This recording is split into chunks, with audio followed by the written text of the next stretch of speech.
Welcome back. If you watched my video on how to create an introduction paragraph, this part is going to be easy because today we're going to talk about how to create that conclusion paragraph. So once again, when we talk about a conclusion paragraph, the whole purpose for it is that it's the last paragraph in an essay, and the purpose is really to wrap up the paper. And it's going to have three main parts, which are really different than what we've learned in past years. First of all, we're going to have a reworded thesis. But instead of repeating our ideas and discussing what we've already said in an essay, the next two parts are new for us. It's going to address the theme, but also answer a so what. So this is different from past years. What we don't want is an essay conclusion, especially for warriors, for instance, that just tells us the thesis, repeats the three main points that we made, or two in the essay, and then tells everyone to go and read the book. Not what we want to do. So what do we want to do? If the introduction was the inverted triangle, a conclusion is a triangle. And we're going to begin with our specific point, that reworded thesis, which is really specific. We're going to move away from the specific, and we're going to start addressing the theme. In other words, what was the overall lesson that we were learning? And I'm going to look back in my introduction and ask myself, what theme did I discuss in the introduction?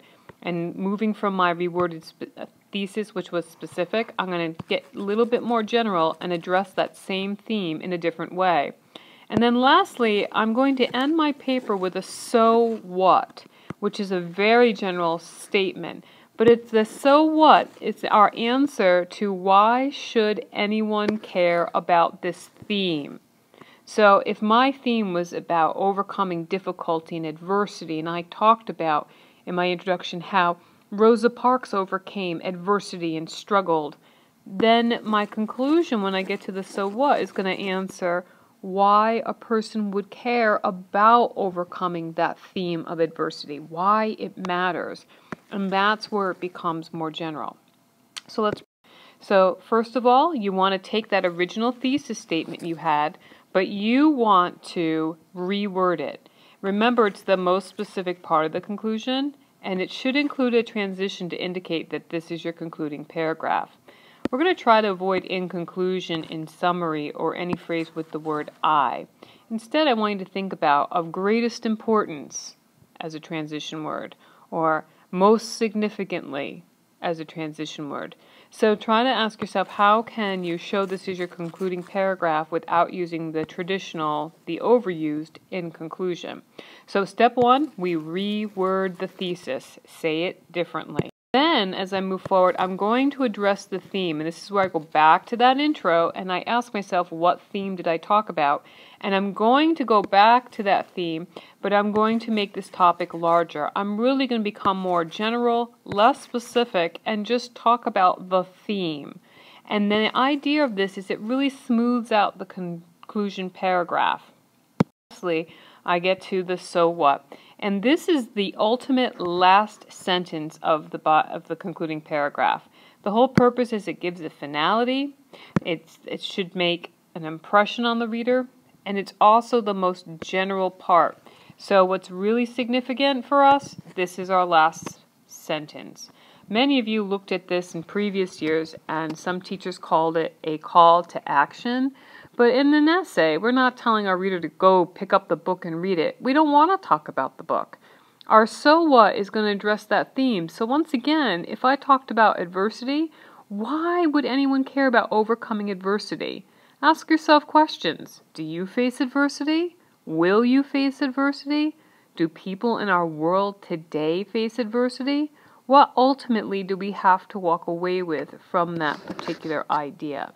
So the so what really helps us focus in on that last sentence and kind of gives that paper the overall oomph, as they would say, that last poke in the side of how phenomenal is this.